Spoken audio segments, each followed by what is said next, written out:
So we're starting a new subject. I've been on a roll because this is the third subject in a row that someone has suggested, which I like that. Ask and you shall receive. And, so we're beginning a subject that was suggested, and it's based on an article. So this article was sent around. Um, Some of you know Todd Vogt. He had shared it. Then Mark Connell shared it. Um, I was sent, hey, look at this article. And so a few of us read it, and the suggestion was made, we ought to unpack this on Sunday morning.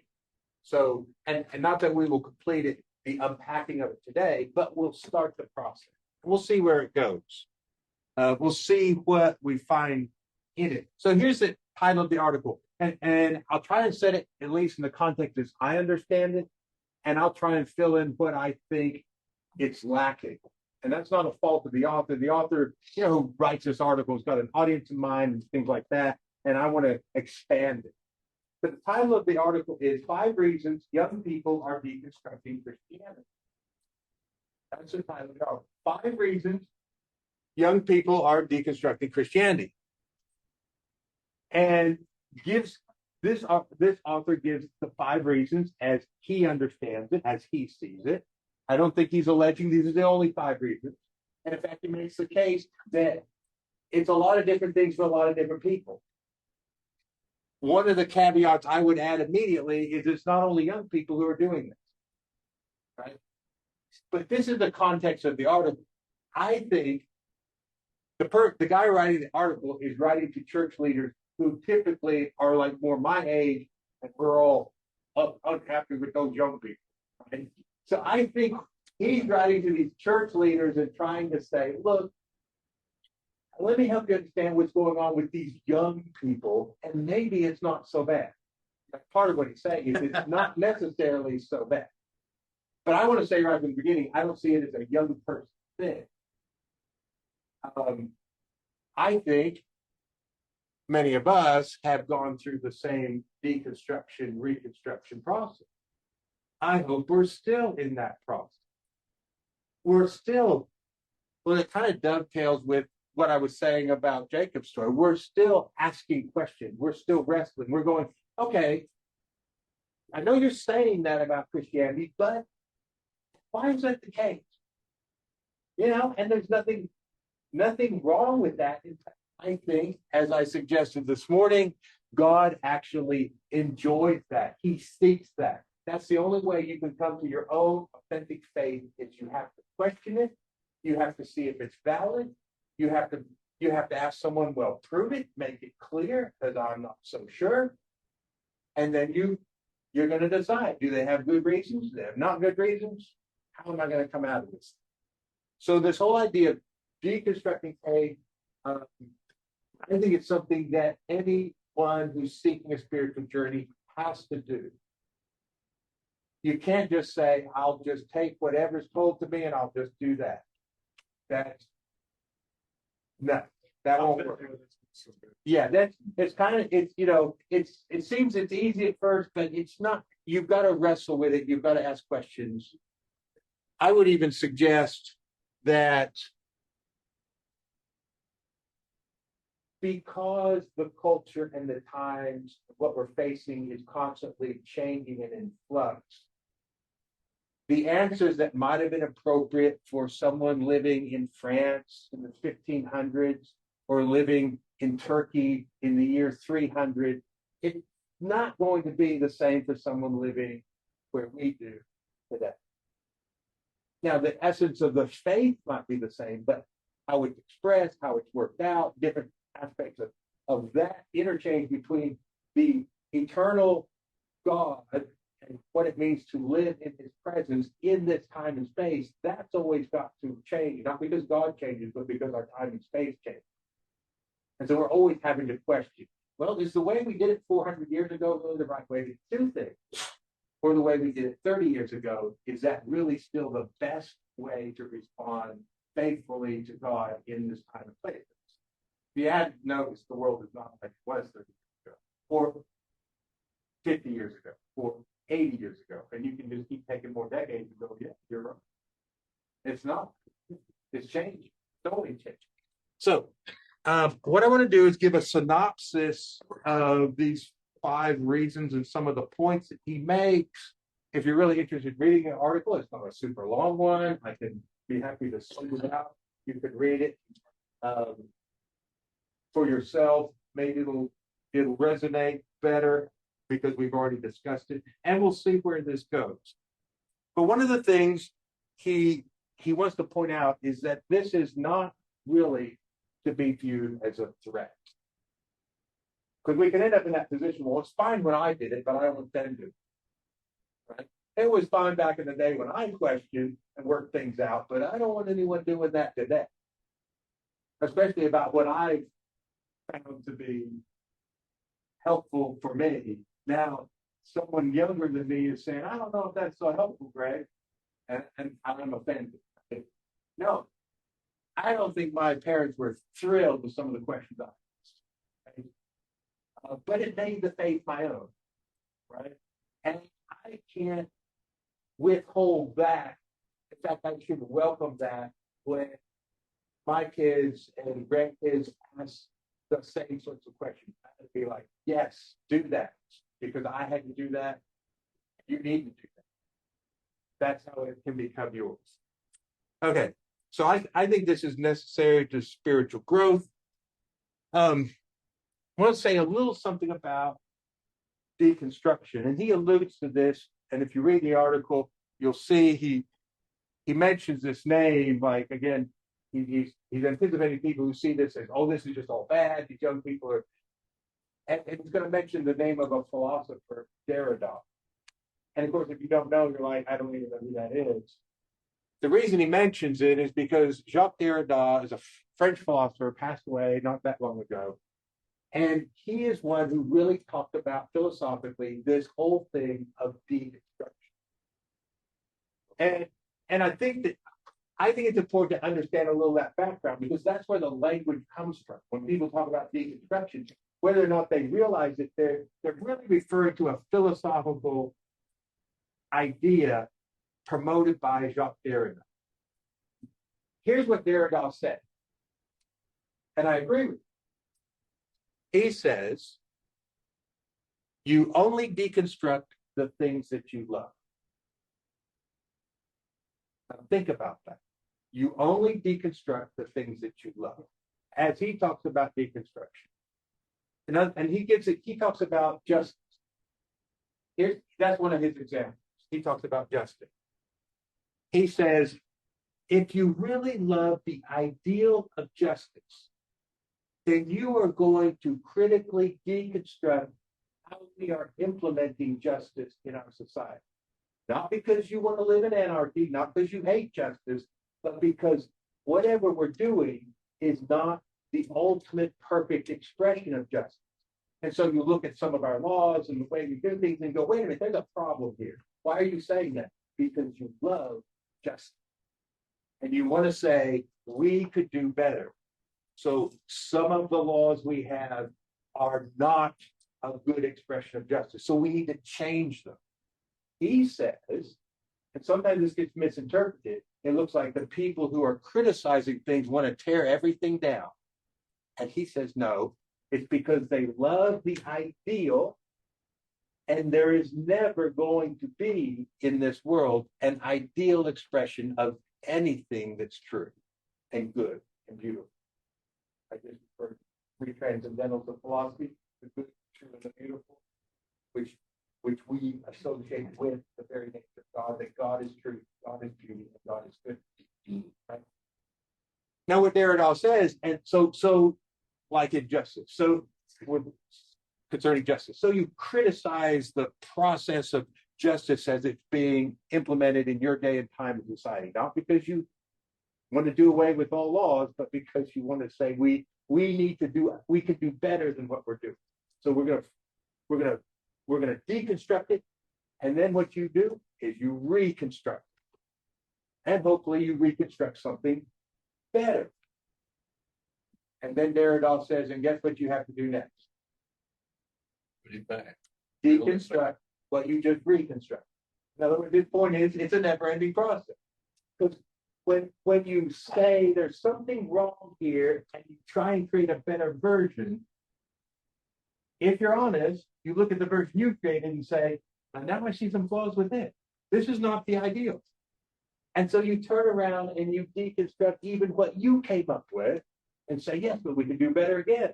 And we ferret out the problem with that and then try to come up even with a better version. And it's an unending process. That's the idea that Derrida was promoting. Deconstruction, part of postmodern thinking. And I find it to be very true. I think he's right about those things. We need to, we because of the love of certain ideals, we say the way they're being expressed is not all they could be. We can do better. I believe that about the church. I always think the church can do better. That the church, and certainly what we're doing, is not the perfect expression of faith community. I would not allege that to be the case.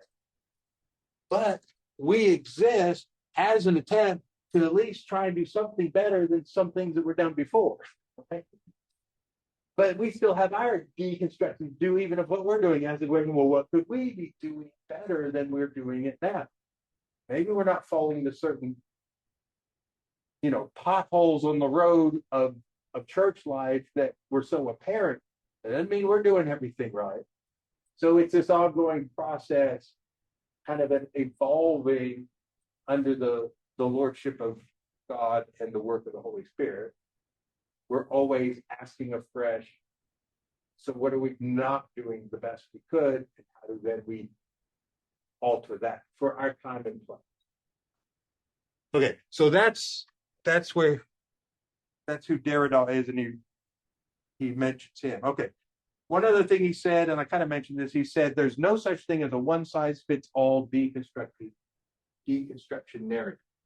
So what's going on, whether it's with young people or middle-aged people or whoever it is, and like I said, his article is written for kind of, I think, older church leaders who can't understand what the young people are doing, but it's not exclusive to young people. So if we broaden that, we would say, okay, so there's no one-size-fits-all deconstruction narrative. He's going to give 5 causes. One that I would add is sometimes reasons people deconstruct is, one he doesn't mention is suffering. They start to reevaluate because suffering sets in. And the model they had in their head, this was not supposed to happen, right? If I'm good and I follow the teachings of Jesus, Jesus will protect me and he will guide me and he will take care of me. And lo and behold, I'm suffering. And that wasn't supposed to happen. That can trigger a deconstructing of, well, what is the gospel anyway? Right? And what was I taught about Jesus? And it doesn't seem to be working. Either Jesus is false, or I wasn't given a good understanding of who Jesus is and what he does. And so they start to deconstruct. They start taking apart the model they had, the understanding they had that no longer works. Sometimes that's triggered by suffering. And I think some of us have deconstructed things over suffering. Right? Everything was working right up until the point it stopped. And then you start asking, there's got to be a better story, better version, better something. Because this just doesn't work. Okay, but let's go over the 5 he gives. Okay. He says that in general, you see a trend that trust in large institutions is declining across the board. And this is kind of the spirit of the times. And again, he's writing more about young people, and he's saying particularly younger people are skeptical of these large institutions. And he says that's everything. That's government, that's business, that's media, and that's the church. And you can probably add to the list. That's anything that's big. A lot of young people are like, I don't trust Walmart. I don't trust the government. I'd rather buy from a, shop local, buy from a mom and pop store. Go to the farmer's market and buy from someone you know. I don't trust factory farms and Monsanto and what they're doing, you know. And there's kind of this spirit like all this big stuff has become suspect. They're all, you know, now whether it's all right or not, that's irrelevant, right? It's the perception that all these big corporations, all these big things, all these big institutions, they're in it for money, they're in it for power, and I just don't trust it. And guess what? The institutional church is a part of that. And there's plenty of scandal that's obvious. And it ain't just about Catholic priests, right? It's not just about Catholic priests. It's about Protestant clergy. It's about the Southern Baptist Convention, which has become obvious. At high levels, they were covering up sexual abuse in the Southern Baptist churches. They had a list of 700 pastors they did. And that was being covered up. Don't say it's a Catholic. So you got to be sympathetic when young people go, I don't think I trust these big organizations.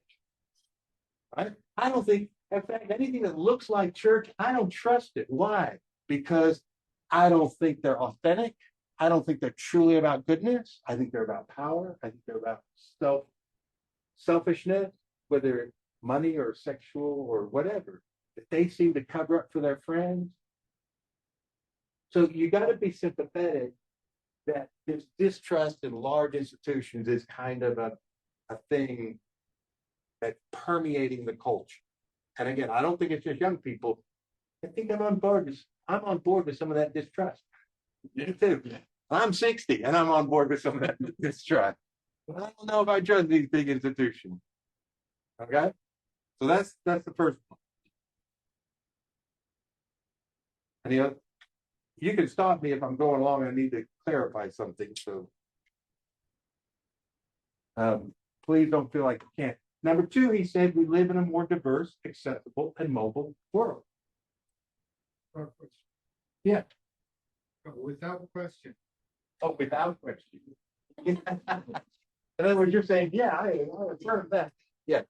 Yeah, I've got nothing to argue with this article. I think this article, my arguments would be it's not, these five aren't the only five, and it's not only young people, but I think it's spot on. Right? I think it's accurate. So the second reason he gives, we live in a more diverse, accessible, and mobile world. And what that means is it is so easy to hear other viewpoints.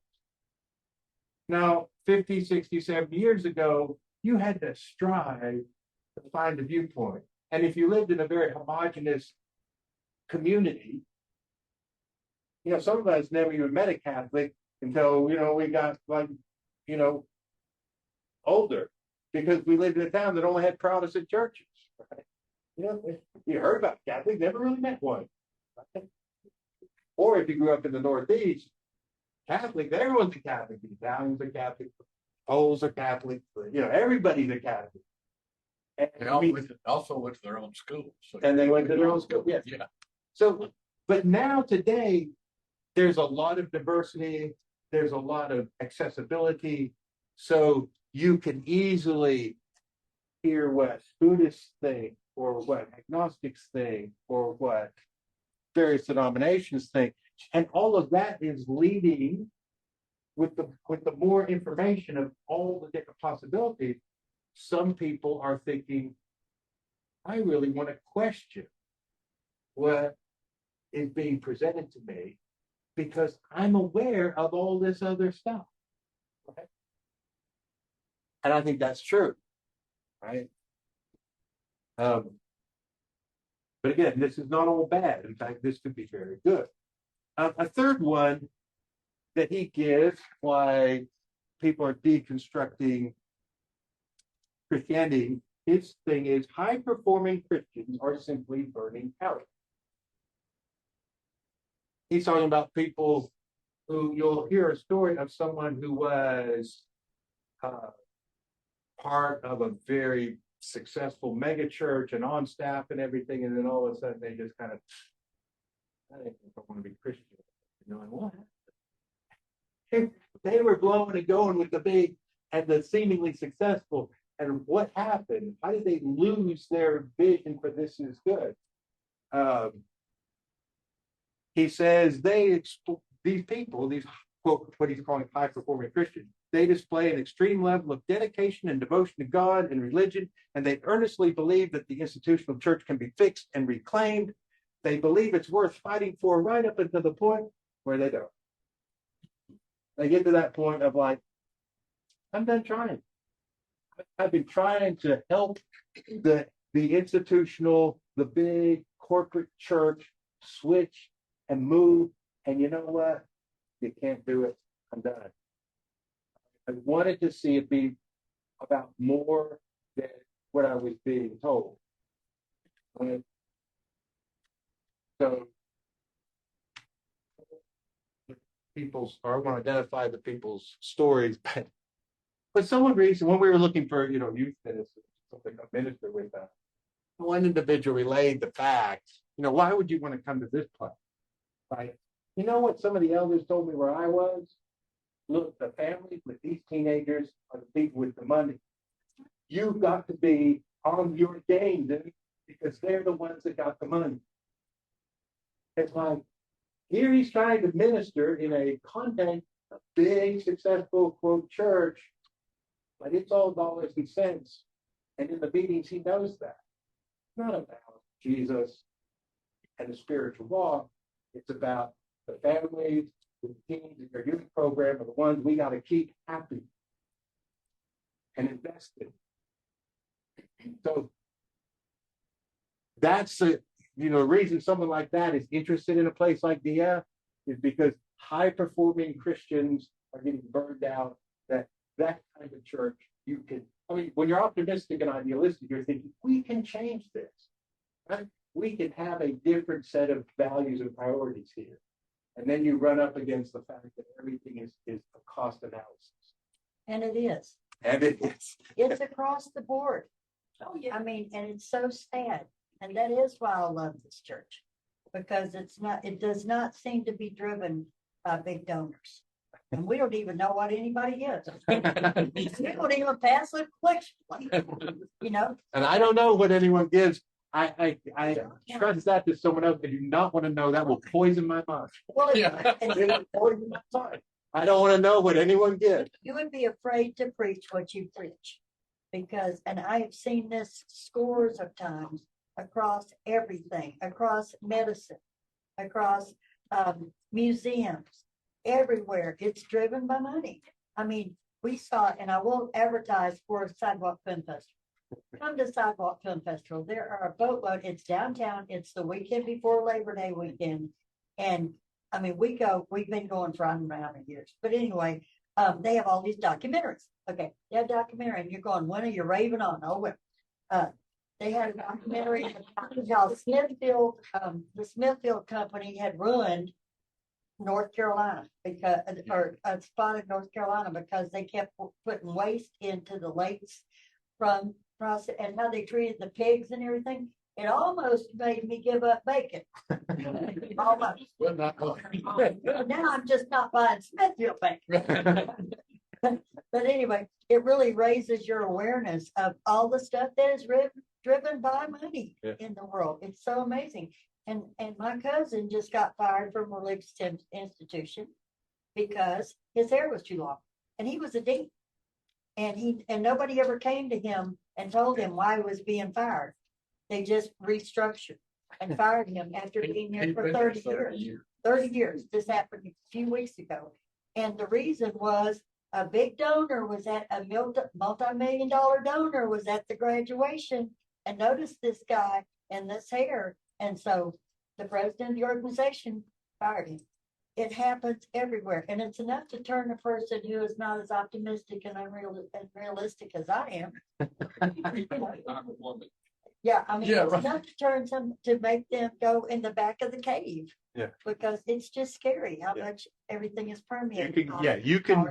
You can become cynical. And that's why Derrida's deconstruction does not end in despair and cynicism. The point is, it has to be driven by love and the desire to reconstruct something. Because it's possible to deconstruct something and then leave nothing there. Just desolation. Right. It's just happening more. Right.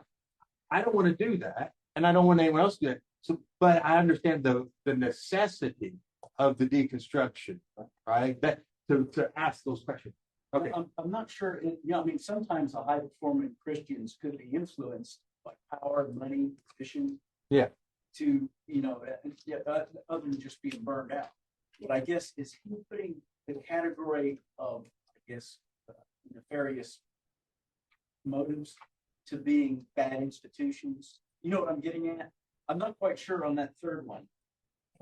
If it's just burnout, that's why some, Okay. or is there other, I see a lot of situations where I've read where, somebody's gone off the rails because they're building it and pretty soon it becomes about them. Right. Well, he's not talking about that. He's talking about the disturbing. Again, he's talking to people who are disturbed by this, right? And he's trying to tell them, don't be. This is not all bad. In fact, it's necessary. Now, I got you. But so he's talking to them, and they'll see someone who's just so sincere, so devoted, and that person just like drops out, and they're like, "What's happening? How are these people leaving ministry?" Right? Misunderstood. So, and there was a person. I mean, again, a person that was recommended to me, who was a missionary with the Southern Baptists in China. One of their, and you become a missionary with the Southern Baptists, you have a career. And in fact, this person was told, don't rock the phone, you've got a career here, right? You can have this all the way through retirement. But this person was like, I can't go teach these people what I've been told to teach them because I find that they're often better than I am, right? And I can't just go and say, you are all lost and completely ignorant and I have the answers. And this person was saying, came back to the US and was like, I just can't do that. And so someone else said, I think Greg was one missionary trying to get some of that. So I spent a year with this person on a weekly basis trying to rebuild. There is a way of understanding the faith that doesn't have to leave you with the ruins you've got right now. Right? And happily, I'd say this person's in a much better place, Now, will this person ever be where they were? Then you can't unknow what you know. You can never go back again, right? But this person isn't lost to faith, but they're lost to Southern Baptist institutional stuff. Because they've been on the inside and they heard it all and they were told it all and they're like, I can't do that. Right? So that's what the people who see that happening go, what is going wrong? Why are we losing these great, dedicated people? And his point is they're trying to do something better with the institution right up until the point they see it's no longer possible. I'm just not going to do that. And they drop out. I quit. That's what they're saying. Okay. Chris. We talked about burnout in other contexts, and Greg, I know you mentioned that burnout is not so much about overworking as it is under meaning. Yep. Yeah. Those of us who are age, work for a long time, can think about that distinction. Again, there are a lot of people who work hard, but it's the under meaning. It just doesn't have the same meaning that you once thought it did. Yeah, it's not. Yeah, hear that? I don't remember who I heard that from. Burnout is not overwork; it's under meaning.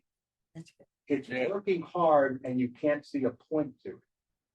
If you see a point, a lot of us work hard at things that we see a point to, but then we start questioning, why are we working so hard when there's no real meaning to it, right?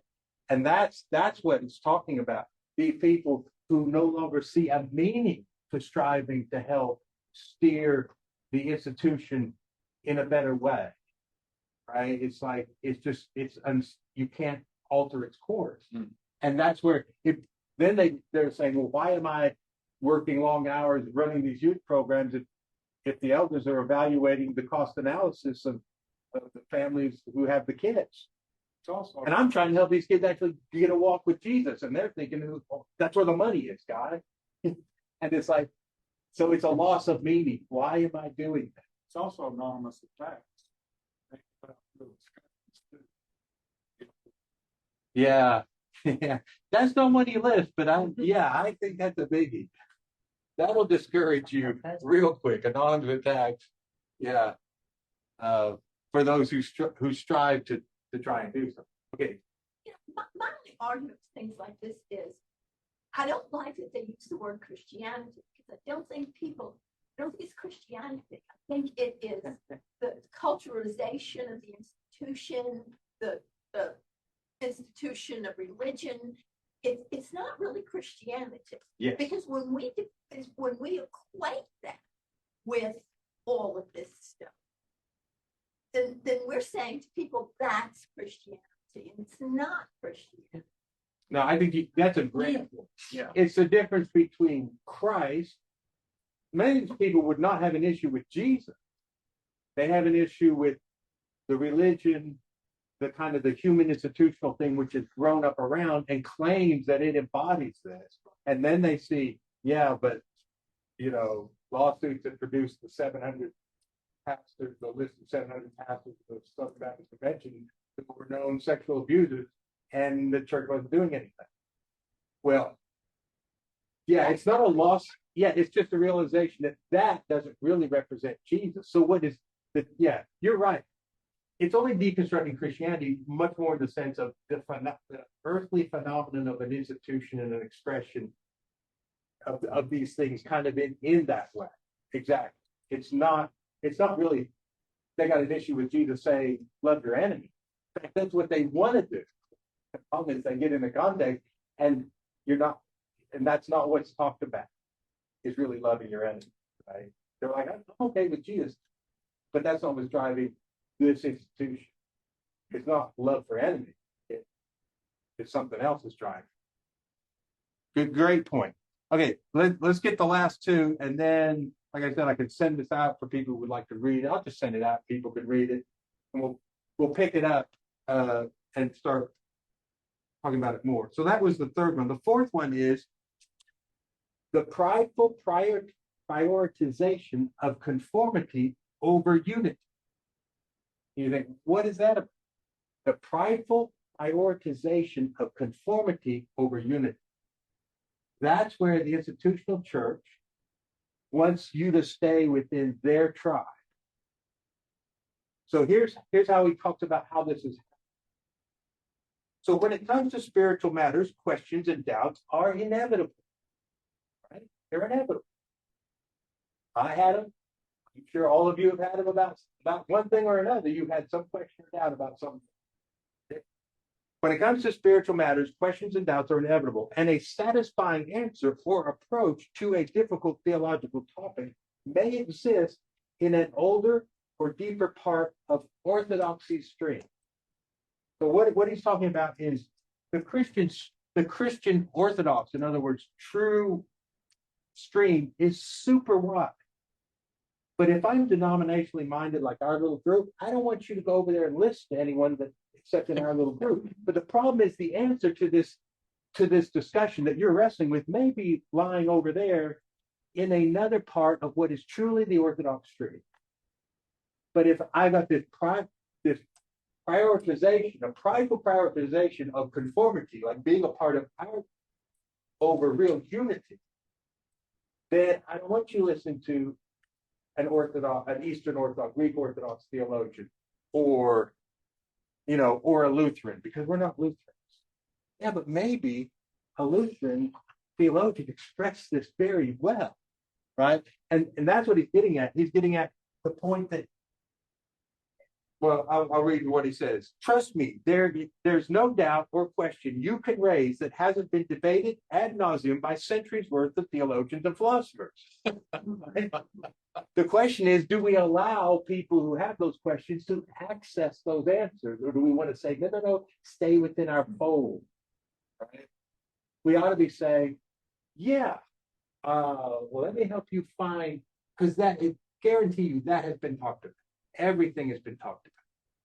Right? You cannot come up with some question or doubt that someone has not already addressed. Now, it may be a Catholic, well, we're not Catholic, but let's just say these Catholics really address that. Go listen to them, because they can help you with it, right?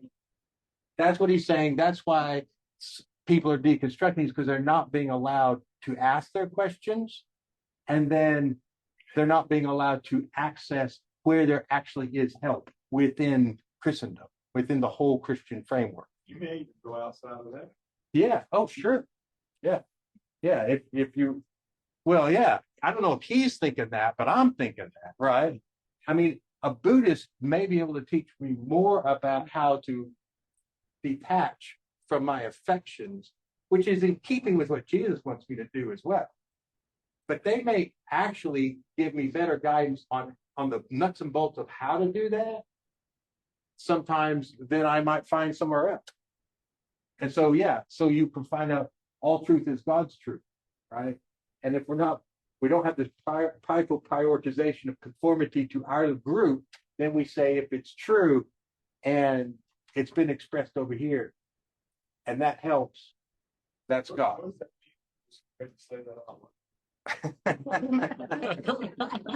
Well, and it gives me a little heartburn too, Bob. I'm thinking, well, what can I do with life that moment? You said, because I was thinking, but I didn't want to say, because I see enough of the walls.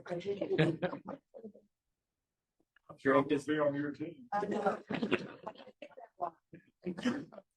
We just see this relates to what you were talking about last week with externally defined sets versus internally defined sets. That conformity idea is where we have a lot. A centered set versus a bounded set. That's it. Yeah, yeah. And that was in a conversation just we were having, right? Yeah. Okay. So for others, they're like, huh? I'll give you I don't remember that. I'll give you a very quick definition of the difference.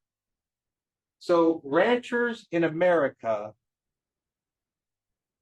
they pasture their cattle by fencing off a pasture. Freeze them. That's a bounded set. You know where the cows are? Why? Because you have a fence around. In the outback of Australia, you don't fence anything. What you do is you sink a well. Because the cows will never go too far from the well. You never have to have a fence in the outback because they're always going to be just so far from that water. Say what?